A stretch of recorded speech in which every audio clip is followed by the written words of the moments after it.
we put our teeny tiny house up for sale, and we sold it in 2 weeks for about 5 times what we paid for it.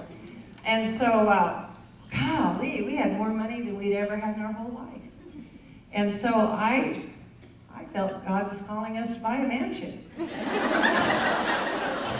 So we bought the biggest house money could buy, and we were, I mean, flying high. Talk about that expectation I'd had my whole life. I mean, this is a 3-story house with full finished basement.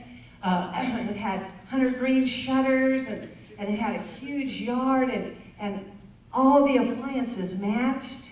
It was just unbelievable. We had a redwood deck that overlooked the Rockies, and just all the amenities that you dream about. But within just a few short weeks, I realized, you know what? It isn't all that much fun owning the home of your dreams, especially a mansion that you thought would be the home of your dreams. Because, you see, first of all, it's no fun to own a mansion unless you have friends to covet your mansion and really want what you have and be jealous. I mean, come on, girls, that's what we really want. And all my neighbors had mansions. I didn't want to know them. And all the people that would have been impressed lived out here and couldn't get over. And so I was homesick. I missed California. I missed everything about it. And my husband traveled every week, and I cried all the time, and I complained, and I was so homesick for the next 2 years. And then after that time, I was invited to a retreat down in Colorado Springs, a place called Glen Eyrie, the headquarters of Navigators. I never dreamed they'd be the first people to publish my book. And the speaker spoke on contentment, and she said that it was an inside job produced by the Holy Spirit of God in a heart that stops giving him orders. And you know that God spoke to me that weekend, and I said to him, God, is this where you want me to live the rest of my life? Because if it is, I want you to change me. Because your word says that I can be content no matter what state I'm in, even if it's the state of Colorado. And so that weekend I got the victory. God just flooded me with peace when I finally laid it down. And I came home and told my husband, you know, I have had the victory. We can rejoice. I'm going to stop complaining and crying. And he was so grateful. And 2 weeks later, we were transferred back to California. So I think that's where God does answer all prayer. But so we put our mansion up for sale, and we made another 50% profit, and we sold it in 4 hours. And we took all the money we put down on this house, and together with the profit from selling it, and we bought a dump in Brea, California. And that's where I live now. There is no coveting in our neighborhood whatsoever. But I didn't care because, you know, I really thought, wow, now that we are back in California, we're going to live happily ever after. I don't care where we live. When we bought our home, there was a recession going on, so we really were able to get back into the market. I didn't even pay any attention to what the house looked like. I just figured if we could afford it without filing bankruptcy, it was the will of God. And so we bought this teeny tiny little house. And after being in it a couple of days, I, of course, had to do the laundry. We'd been in a hotel, and I began to look around for the laundry room, but I couldn't find it. Now, in Denver, we had a laundry suite. It was, you know, big screen TV, chaise lounge. We kind of made it an event. But I started looking around for the laundry room, and I couldn't find it. And then I looked out in the garage, and are there any men here? Have you ever noticed that men design homes? Yeah, why is that? Huh?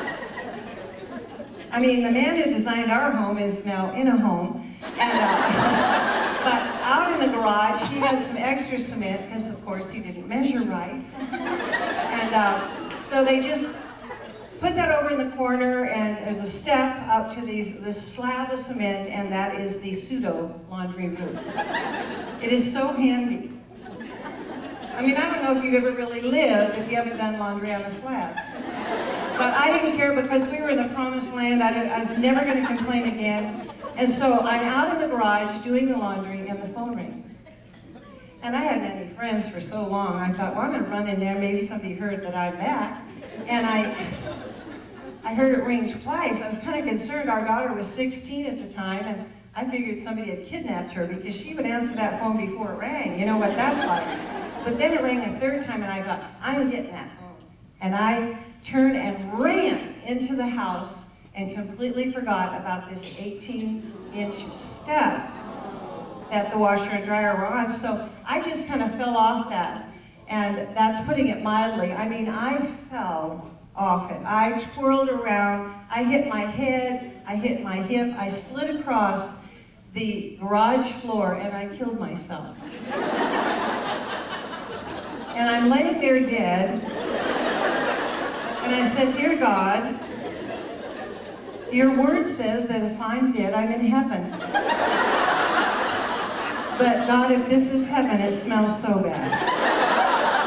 And then I realized my head was in our cat box.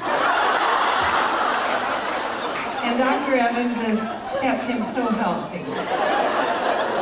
Have you ever looked at a little cat and thought, how do you do what you do in that box? Oh, sweet little thing.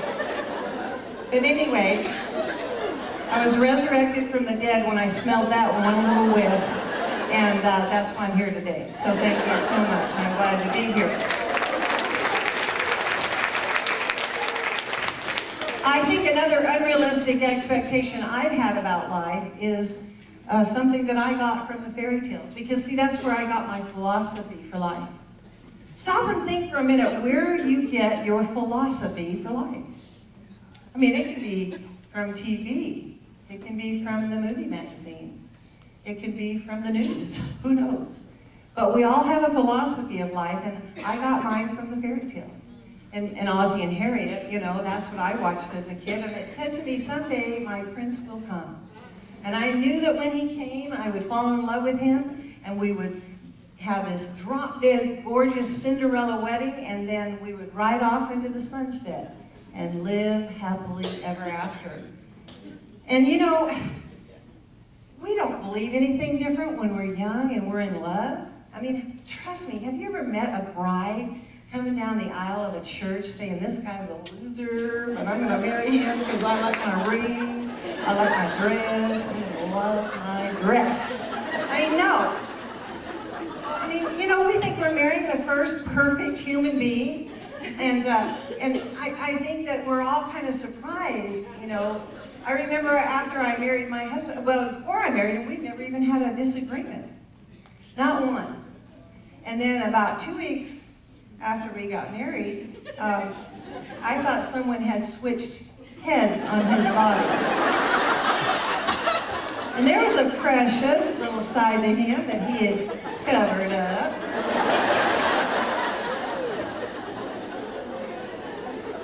And I thought I could fix that. But I couldn't do that, and I thought, well, shoot, this isn't what I thought it was supposed to. Oh, I know what's wrong. We need to have some children. That's what's missing. We're going to have some children. Now, I love children. I love my children. But I found them to be a little stressful. If you're having trouble in your marriage, they'll push you right over a cliff. Barbara Johnson said if it was going to be easy to have children, it would have never started with something called labor. And I love my kids, and I remember when my daughter was 14, we lived in Colorado, and she told her junior high school counselor I was her best friend. I know. I've done it right. I've listened to Dobson, I've read all those books. Then she turned 16, and she said that I changed. And that God did not heal me until she was 27. So I have no idea how to raise kids.